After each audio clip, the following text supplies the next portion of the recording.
Hey everybody, how's it going? Today we're going to take a deep dive into another very iconic horror franchise, and I'm going to give you my personal ranking on A Nightmare on Elm Street. In this video, I am only going to be giving you my personal ranking on the original run. That means I will not be including Freddy vs. Jason from 2003, as well as the remake from 2010. For a few reasons. I don't really consider Freddy vs. Jason really part of either Friday the 13th or Elm Street franchise. I've always kind of looked at that movie as more of its own thing, like a standalone. And then, as far as the remake goes, I just despise it. And probably haven't watched that in well over 10 years, and certainly don't plan on watching it anytime soon. So we're going to be looking at everything from the original A Nightmare on Elm Street from 1984 through Wes Craven's New Nightmare in 1994, the first 7 films. So I'm going to be giving you my personal ranking. So here we have the worst, most pathetic box set, in my opinion, of A Nightmare on Elm Street. It's really, really pathetic that Scream Factory has not gotten their hands on A Nightmare on Elm Street yet to give us a set like they did with Halloween and Friday the 13th. You know, they did it with The Fly, I think Critters as well. It's pretty cool stuff, but this is the Blu-ray set that they gave us, and it's pretty crummy, and it's literally all the first 7 films, but not even all on their own discs. But don't worry, we're not looking at them on this set today. We're going to be looking at them in their own cases, and we're going to start in last place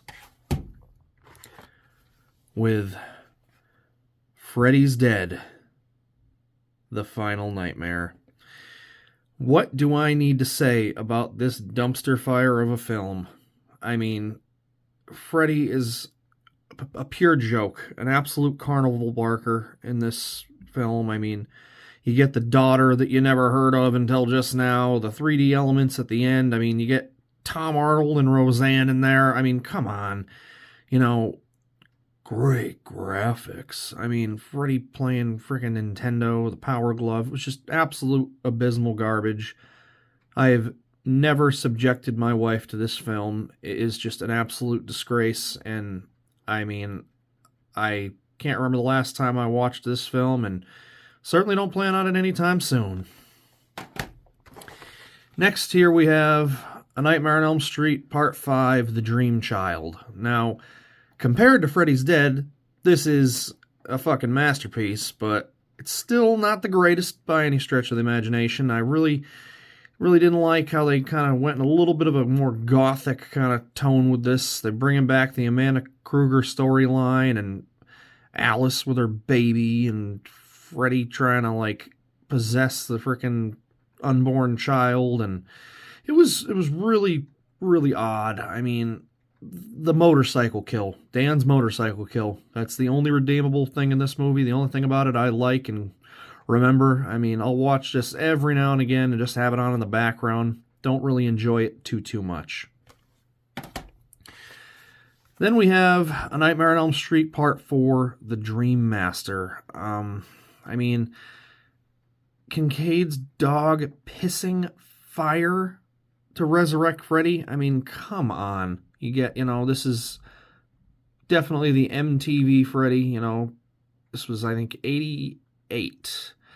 Yes, 1988. And, I mean, you kill off... I mean, first of all, Patricia Arquette did not come back for this. So, Kristen, you know, I think it was Tuesday night.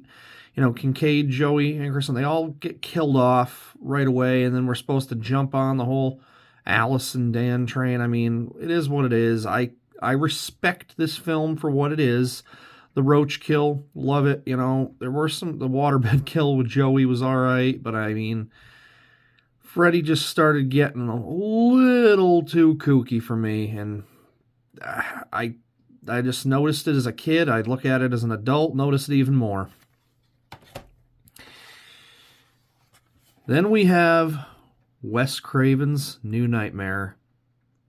Thank God for Wes Craven, because after Freddys Dead, we were just in a poor, poor state. Elm Street was just never, ever going to be the same again. They made Fred Krueger out to be this abysmal joke clown, and Wes Craven brought it back to its roots. I mean, this was a meta film. It was very, very self-aware of, like, with how they knew it was.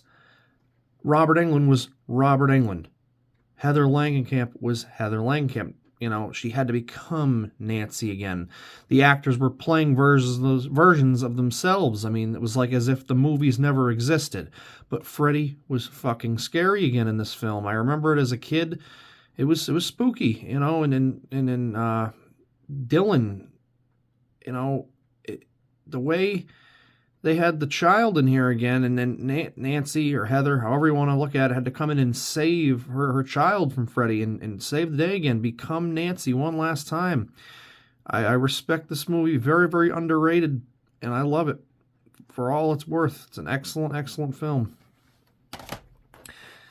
Then we have, in my opinion, probably the most underrated, underappreciated Elm Street movie, Part 2. Freddys Revenge. I mean, a lot of people don't like this movie because of the homosexual kind of undertone and the thing with Jesse and this and that, but Freddy is just outrageously spooky in this. The makeup is on par. It is perfect. I mean, that pool party scene and he's demonic and scary, and it's just fantastic. And I do think this film has gained a better following in the last handful of years compared to, let's say, 25 years ago, you know.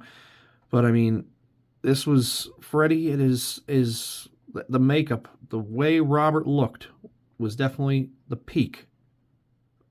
And if you have not seen this movie, or you just skip over this to go right to Part 3, give it a shot. Give it a shot if you haven't already.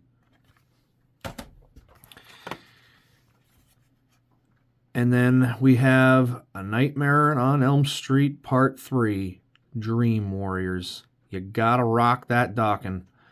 I mean, it is not just the song that sells this movie. I mean, the cast of characters in that, you know, dream ward, that psychiatric hospital kind of, that setting was epic. I mean, Heather comes back as Nancy, and John Saxon's back. I mean, this is a lot of people's favorite. I love this film a lot, but it is not my all-time favorite Elm Street movie. But I mean, you know, there was a good transition here from scary Freddy to the more comedic side of the later half of the series. It was a good enough balance. If things didn't get any crazier than this, and Part 4 and 5 were along this line, and let's say they followed Patricia Arquette's character throughout those 3 movies, not just this, I think it could have been epic.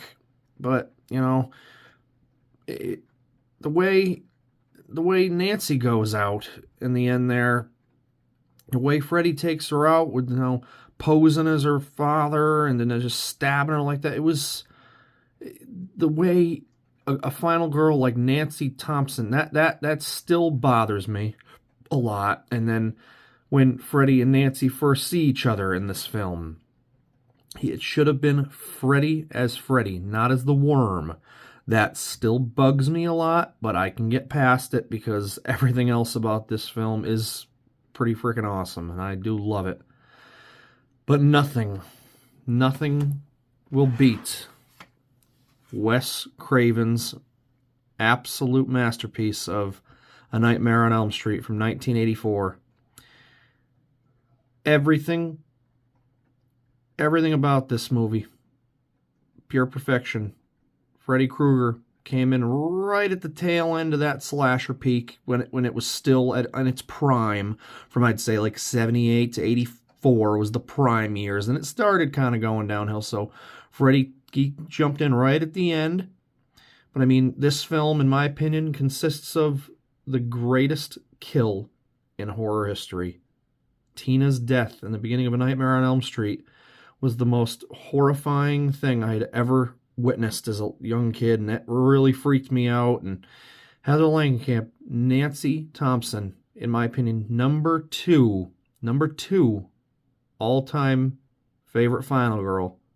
I mean, if you're watching this video, I'm sure you can see who's number one on my list. But I mean, you know, Johnny Depp makes his film debut in here. I mean, Rod was a freaky, weird, perverted guy, and he got what he deserved, kind of dying. I didn't really like him too much, but, you know, Nancy's mother being an alcoholic, I mean, that tub scene, it still sends shivers down my spine. And A Nightmare on Elm Street is a perfect film, in my opinion. I love it with all my heart, and to see what the remake did to this was pretty sad. That's why I did not include it in my list. But I just want to thank you guys. Like and subscribe if you want to see more. Let me know your opinions down below. If your opinions are different than mine, it doesn't matter. Who cares? We're all horror fans here. If Freddys Dead is your favorite Elm Street movie, that's fine. That's okay. We can all just get along and rub our opinions off of one another and become closer. This horror community needs to bond together. So until next time, we'll see you soon. Peace out.